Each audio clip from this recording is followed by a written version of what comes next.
We were at Georgetown 2 years ago, almost to the day. There are twice as many people here today. It's incredible. So big hand for you. Yes.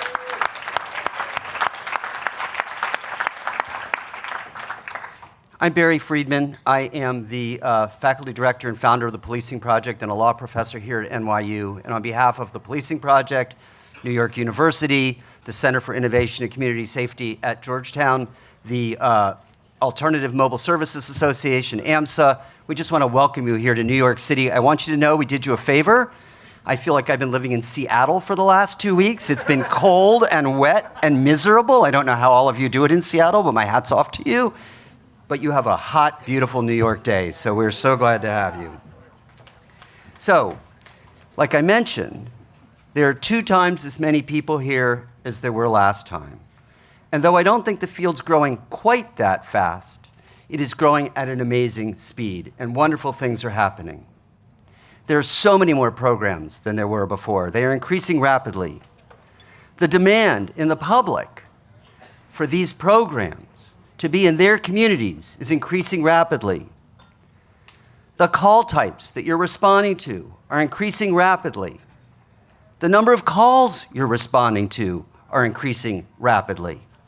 And if the data that we have preliminarily is correct, and I have every reason to think it is correct, all of you and the teams and programs that you work with are answering all those calls, and in maybe 1% to 3% of the time, you're having to call the police, and in the rest, you're not, which means that the harms that often accompany policing are not happening. And more important than all of that, the number of people that you are helping every day who call 911, who are in crisis, is increasing rapidly. I remember when we were at Georgetown that Tahir Duckett, where's Tahir? There's Tahir, right up front. Tahir said something that stuck with me for 2 years now. He said, "We're here to talk about a new way of caring for one another." And that's true, and you are doing it. So one more time before I turn a corner, congratulations to all of you.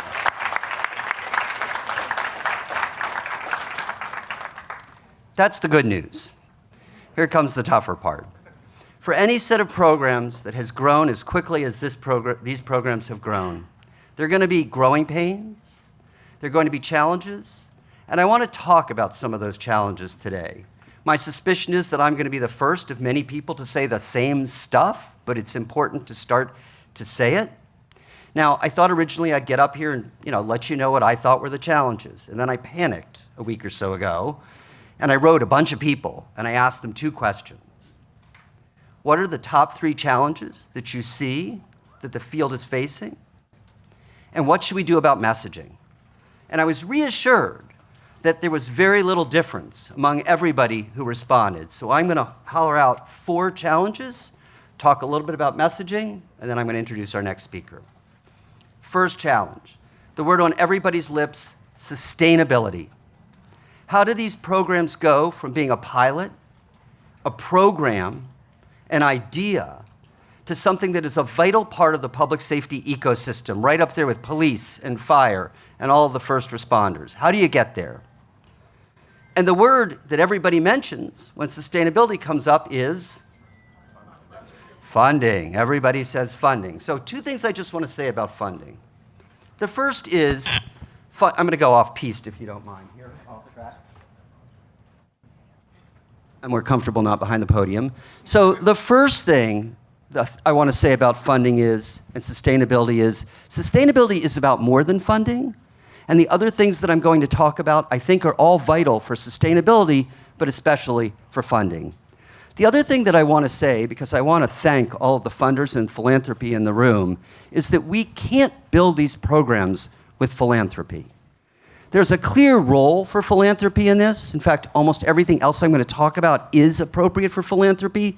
But if these programs are going to be sustained, if they're going to be a vital part of the public safety infrastructure, then they have to be funded by the municipalities, by the jurisdictions that are doing this with taxpayer dollars. So that's got to be the goal. Second thing, what people refer to repeatedly as evidence-based. But I think there are 3 parts to that, and I want to separate out what the 3 are. First, it's remarkable at some level how little information we have about what all of you do. Therese Todd, who's here somewhere, Therese, where are you? There's Therese, was working with me on this and the little list I ran down at the beginning, and I asked her some questions about some specific quantitative information about the number of programs and the number of calls and whatnot. And she said to me, it's remarkably hard to get that information. It is. It's too hard to get that information. I just want you to know that you should look out for this flyer, because we have a project at the Policing Project to gather all of that information and put it in one place so that we can help build that evidence base, and we need your help. So grab one of these and help out. Second, and the thing everybody talks about, and I think is on everybody's mind, is we need rigorous, quantitative research, causal research that evaluates these programs and tells us what they're doing right, where they are succeeding, and what they're doing wrong, and where they are failing. We need an honest appraisal of what is happening in this field. And that, by the way, is somewhere that philanthropy totally can help. And the third thing I want to say about evidence base is that there's something that happens in all of government, but public safety is unbelievably bad at. And that is cost-benefit analysis. We just don't do it in public safety. But if you want to make the case for alternative response, you have to look at the benefits and the costs. Arrests that don't happen are a benefit. They're a justification for these programs. Jail beds that are not needed are a benefit. They're a justification for these programs. The harm that happens when force is used, when that's avoided, that's a benefit. When you help people who are in need and their problems are solved and there are not repeated calls to 911, that is a benefit. And this field deeply needs that sort of accounting. Now, I do hear people wrote me and said, we are taking 15% of the calls from the police. We should have those funds. Doesn't work that way in the world. There are two reasons that it doesn't work that way. One of them is, programs aren't always severable by 15%. There are fixed costs. But the other is politics. But the point is still important, which is you have to think about how to make this case quantitatively and empirically for the amazing work that you're doing. Third thing, workforce. So there are 4 quick bullets here I want to mention. The first is, one of the really interesting questions, I think, is who needs to be on the rigs? Who needs to be involved? And in particular, do you have to have clinicians, mental health clinicians, on the rigs? And I was like a hard yes on that question for a long time, and I've moved over toward no, and there are 2 reasons for that. One is, I think it's essential, I think places like San Francisco have learned this and worked at it, that you have that handoff to a clinician when a clinician is needed, but you don't necessarily need a clinician right at the moment of crisis. And second, we just don't have enough clinicians. So we've got to deal with that problem. Second, we need, I have believed this from the beginning, Alex Heaton, who's here from our team, has worked hard on this, that we need workforce development to bring people from impacted communities into alternative response as a career path, and to provide ways to learn the profession, to get degrees. And I have to say, because this is something I also didn't believe at the beginning until I rode around with alternative responders, which is watching the peers do their work is incredible. Like, it is totally incredible. We can snap our fingers at that. It's really amazing. They deserve that credit. Third is leadership. So I'm 2 years older than I was 2 years ago. That's true of all of you. Many of you have been leaders in the field, and you will get older. And we need to start to develop the people who are going to be the next generation of leaders in this field. And finally, one of the things we have to worry about with the workforce is risk to the responders. Now, I know what you're thinking, but it's not what I'm thinking. So if somebody had said that 2 years ago or 3 years ago, what they would have definitely meant is it safe to send alternative responders without police into these situations? But you all have proven the answer to that question, because hundreds of thousands of calls have been answered with no harm to the responders. What's on my mind are the same kind of wellness challenges that the police face, the trauma that responders deal with all day long, the burnout that is part of the work, and thinking about how to rejuvenate the workforce on a continuing basis. And the last challenge I want to mention is what I'm going to call, a little bit contentiously, the identity crisis. What should you wear? What should your rigs look like? What should your training be? Jason Renaud. Jason, are you here? Jason is not here. So Jason Renaud at AMSA told me in his response to me that, there's not enough fidelity to the models, that there's not enough training. And he said that's true of policing too, but we all should know better. And that's right. There's a host of questions that we need to answer. Now, we don't all have to have the same answer. I'm a fan of letting a lot of flowers bloom.